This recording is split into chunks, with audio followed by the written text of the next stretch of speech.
샬롬. 오늘은 2024년 5월 19일 금년 성령 강림 주일입니다. 오늘 본문 요한복음 말씀을 통해서 오순절 성령 강림이 우리 삶 앞에, 우리의 예배 현장 앞에 경험하는 시간이 되기를 간절히 기다립니다. 말씀을 먼저 보겠습니다.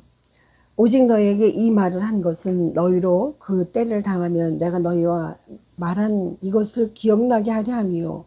처음부터 이 말을 하지 아니한 것은 내가 너희와 함께 있었습니다. 지금 내가 나를 보내신 이에게로 가는데 너희 중에서 나더러 어디로 가는지 묻는 자가 없고 도리어 내가 이 말을 함으로 너희 마음에 근심이 가득하였도다. 그러나 내가 너희에게 실상을 말하노니 내가 떠나가는 것이 너희에게 유익이라. 내가 떠나가지 아니하면 보혜사가 너희에게로 오지 아니할 것이요 가면 내가 그를 너희에게로 보내리니 그가 와서 죄에 대하여 의에 대하여 심판에 대하여 세상을 책망하시리라. 죄에 대하여라 함은 그들이 나를 믿지 아니하며 의에 대하여라 함은 내가 아버지께로 가니 너희가 다시 나를 보지 못하며 심판에 대하여라 함은 이 세상 임금이 심판을 받았습니다. 내가 아직도 너희에게 이를 것이 많으나 지금은 너희가 감당하지 못하리라. 그러나 진리의 성령이 오시면 그가 너희를 모든 진리 가운데로 인도하시리니 그가 스스로 말하지 않고 오직 들은 것을 말하며 장래 일을 너희에게 알리시리라. 그가 내 영광을 나타내리니 내 것을 가지고 너희에게 알리시겠습니다. 무릇 아버지께 있는 것은 다 내 것이라.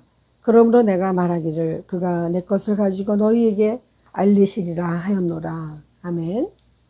오늘 말씀 제목은 하나님의 거울 앞에 서라는 말씀으로 하나님께서 은혜를 허락하시기를 기도합니다. 저는 몇 주 전에 어머님의 장례식을 마치고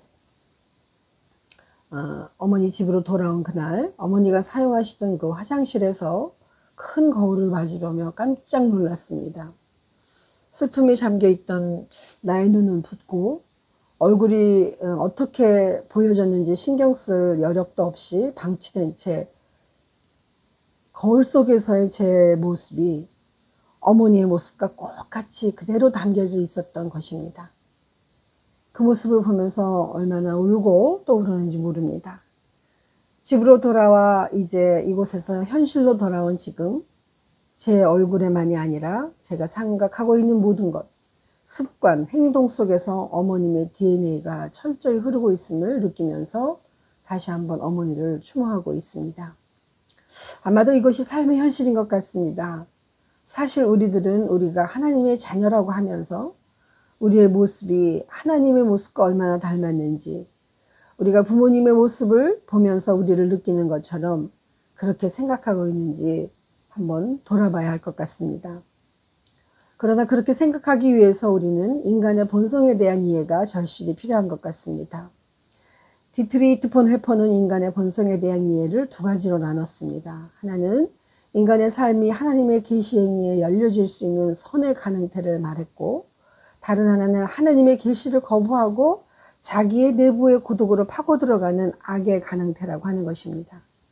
그에 의하면 이 두 가지 가능성은 모두 하나님의 창조 섭리를 따라 실제적으로 개개인 안에 선언적으로 주어져 있었다고 했습니다. 그런데 모든 인간은 기본적으로 선의 가능태를 현실화하기 전에 우선 악의 가능태를 현실화한다고 했습니다. 보네폰이 여기에서 인간의 원죄적 죄성을 발견한 것입니다. 그러면 왜 인간은 선과 악의 가능성 두 가지를 모두 가지고 실존하고 있는데 현실에서는 먼저 항상 악의 가능태를 현실화시키는 삶을 우리는 살아가고 있습니까? 그것은 하나님으로부터 벗어난 하나님을 외면하는 그래서 자신만이 즐기는 고독의 삶을 찾는 인간의 원죄성에 있다고 보는 것입니다. 하나님께서는 이처럼 인간이 선택한 그 악의 가능태를 이미 아시고 처음부터 우리와 함께 하셨다고 말씀하십니다. 거기로부터 함께하고 계심을 알려주시면서 안심시켜 주시고 계십니다. 왜냐하면 주님을 믿는다고 따르던 그 제자들이 하나님의 백성들과 함께 이제 주님께서 십자가에 달려 돌아가실 것을 듣고 있습니다. 그리고 그들은 그 소리에 의해서 철저히 외롭고 심히 불안하고 고독했습니다. 그러나 주님은 약속의 말씀을 이제 생각나게 하시는 것입니다. 오늘 본문 4절에 보면 오직 너희에게 이 말을 한 것은 너희로 그때를 당하면 내가 너희에게 말한 이것을 기억나게 하려 함이요 처음부터 이 말을 하지 아니한 것은 내가 너희와 함께 있었음이라. 아멘. 내가 떠나가는 것이 유익이라고 하시면서 주님께서 떠나가셔야만 보혜사 성령을 선물로 주시겠다고 하는 약속을 기다리라고 하신 것입니다. 보혜사 성령님을 기다리고 기억하는 것은 이들에게도 아주 낯선 과정입니다. 단지 주님께서 그렇게 하실 것이라는 믿음으로 그냥 이루어질 것을 기다리고 견뎌내는 외로운 시간인 것입니다. 왜냐하면 모두가 처음 당하는 일이기 때문입니다. 앞으로 십자가에 달리실 주님의 행보를 기다리는 제자들에게 그들이 갖고 있는 감정은 무엇이겠습니까? 원래 인간은 하나님으로부터 유리될 수밖에 떨어져 나올 수밖에 없는 사람이었다는 것을 깨닫는 것입니다. 그런데 그 길은 모두가 예전에 익숙하게 걸었던 길이 아니라는 것입니다. 모두가 생소했습니다. 처음 가는 길입니다. 그래서 인생길이 외롭고 두렵습니다. 이 근원적인 인간의 외로움은 어디서부터 왔겠습니까? 바로 원죄라는 그 그늘에 가려져서 우리 주의 자녀들은 주님께서 더욱 확실하게 이제는 보혜사 성령님께서 너희에게 함께 하실 것이라는 것을 다시 한번 언급하고 계시는 것입니다. 그러면서 주님께서는 요한복음 10장 30절에 아버지와 아들은 하나이며 보혜사를 주시는 그 주체가 바로 예수님, 그 주님 자신이라고 확신하시면서 말씀하고 계시는 것입니다. 그 다음에 5절 6절을 보시면 지금 내가 나를 보내신 이에게로 가는데 너희 중에서 나더러 어디로 가는지 묻는 자가 없고 도리어 내가 이 말을 함으로 너희 마음에 근심이 가득하였도다라고 말씀하십니다. 주님께서는 이제 이 땅을 떠나지만 나를 보내신 주인에게로 가신다고 해도 그 제자들은 이제 갈 길이 어딘지 묻지 못하고 관심이 없어지고 말았습니다. 왜냐하면 근심이 가득했기 때문입니다. 상실과 고통에 사로잡혀 있는 사람들에게 나타나는 그 양상은 더 극한 외로움으로 더 이상 어떻게 해보려고 하지 않는 무기력입니다. 일종의 두려움과 무기력이었습니다. 제자들도 똑같았습니다. 마음에 가득 찬 근심 속에 자신들이 눈앞에 닥쳐진 이기적인 근심에 눈이 가려 주님께서 가실 행보를 말씀해도 도리어 근심만 자리 잡은 채 가만히 있는 것입니다. 우리가 사실 근심에 잡혀 있다는 것은 그 옆에 어떻게 보면 주님이 계신 것이라는 증명이기도 합니다. 왜냐하면 그것이 인간의 실존이고 인간은 원죄의 모습 속에서 그렇게밖에 자신을 볼 수 없기 때문에 그런 것입니다. 그렇다면 주님께서 왜 이렇게 고독과 외로움으로 힘들어하는 그들에게 어떠한 도움을 주시려고 하시는지 우리 살펴보아야 할 것입니다. 7절에 보시면 그러나 내가 너희에게 실상을 말하노니 내가 너희에게 떠나가는 것이 너희에게 유익이라. 내가 떠나가지 아니하면 보혜사가 너희에게로 오시지 아니할 것이요 가면 내가 그를 너희에게로 보내리니. 아멘. 여기서 실상이라는 것은 알레데이아로 참 진리, 사건의 진상을 말합니다. 주님께서 말씀하시는 참 진리는 이제 주님께서 고난을 받으시고 떠나셔야만 하는 제자들에게 유익이 되고 주님이 떠나가지 않으시면 보혜사 성령께서 오시지 않을 것이라고 말씀해 주시고 있습니다. 성령님은 세상을 책망하시는 분입니다. 이 실제는 죄와 의와 심판에 관한 것입니다. 다시 말해서 죄는 성령님은 그 죄책을 드러내시고 의란 성령님께서 인간의 마음의 죄책을 드러내신다는 겁니다. 그리고 또한 성령님은 심판에 대해서 인간의 마음을 드러내신다는 것입니다. 여기서 우리 성령님은 잘 길들여진 교회의 협조자, 보조자가 아니라는 것입니다. 분명한 것은 그분은 세상의 죄를 자각시키기 위한 주체가 되어서 교회보다 앞서서 강력하게 교회를 이끌어가는 그러한 옹호자라는 것입니다. 사실 죄와 의와 심판이라는 이 세 가지 개념은 오늘날 다원주의와 같은 이러한 다양한 그러한 윤리 개념을 복합적으로 갖고 있는 상태에서 이것을 윤리의 절대성으로 말하기 너무 어려운 상황입니다. 무시합니다. 죄의 개념이 무엇입니까? 의, 그 누구의 의라는 것입니까? 심판은 누가 심판한다는 것입니까? 주체가 싹 사라져 버렸어요. 왜냐하면 윤리의 절대성이 없어졌기 때문입니다. 그렇기 때문에 하나님께서는 무엇으로 죄를 여길 것이고 무엇이 의의 기준이 될 것인지, 그리고 심판이 어디에서부터 적절하게 표현되고 있는지 아는지를 하나님께서 결정한다는 것입니다. 그러나 인간은 우리 스스로 결정할 권리가 있다라고 계속해서 싸우고 있는 것입니다.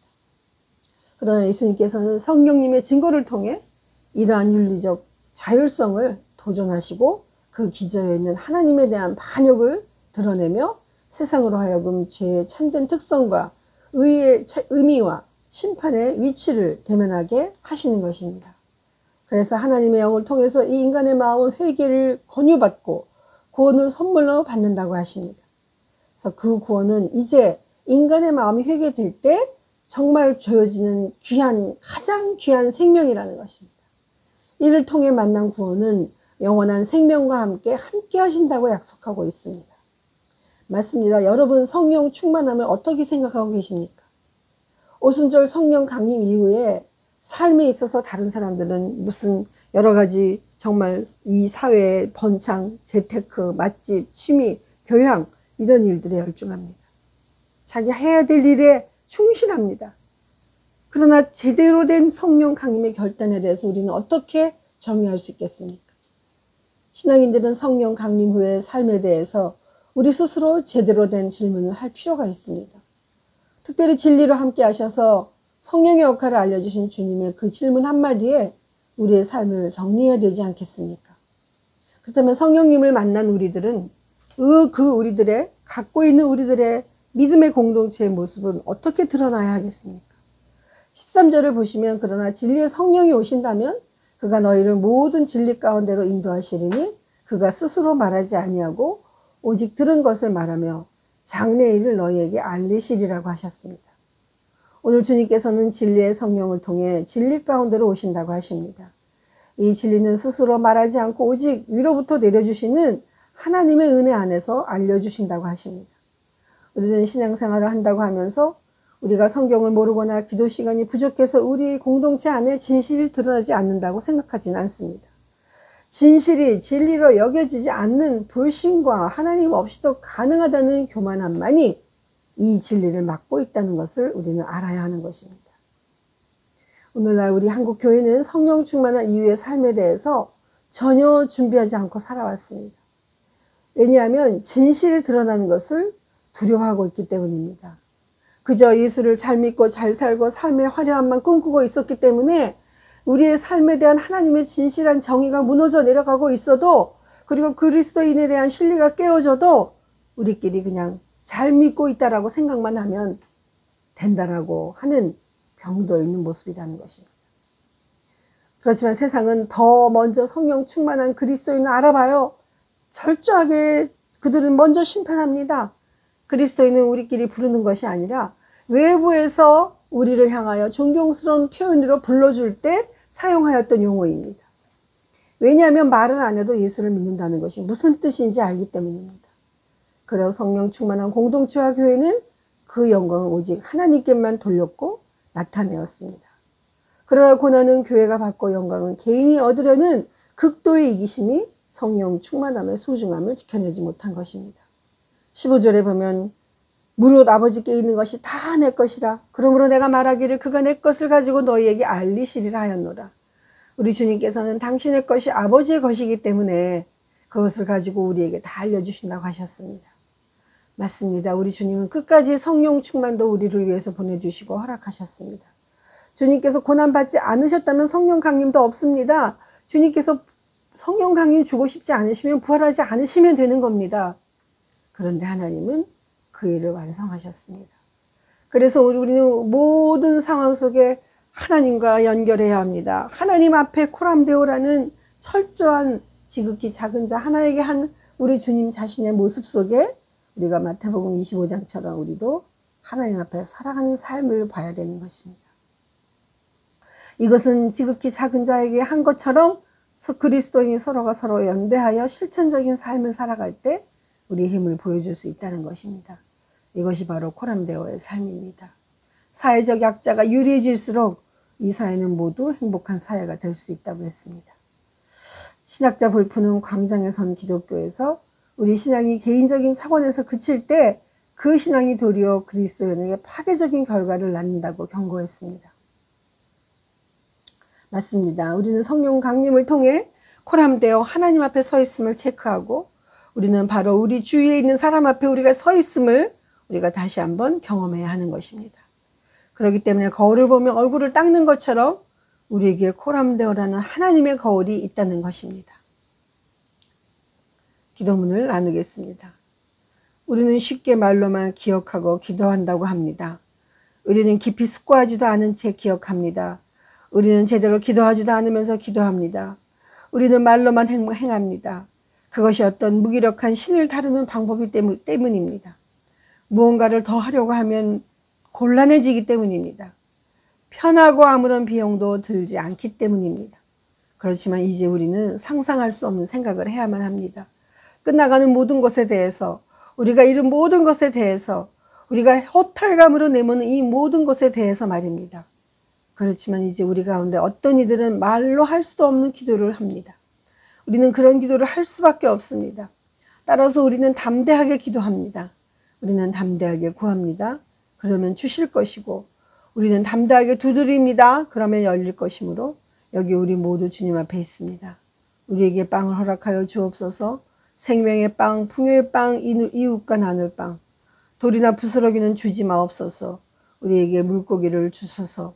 좋은 음식으로서의 물고기, 주님의 풍성한 생수의 물고기, 복음을 가리키는 물고기, 우리는 담대하게 기도합니다. 어찌할 바를 몰라서가 아니라 주께서 우리 삶 가운데 계시기 때문입니다.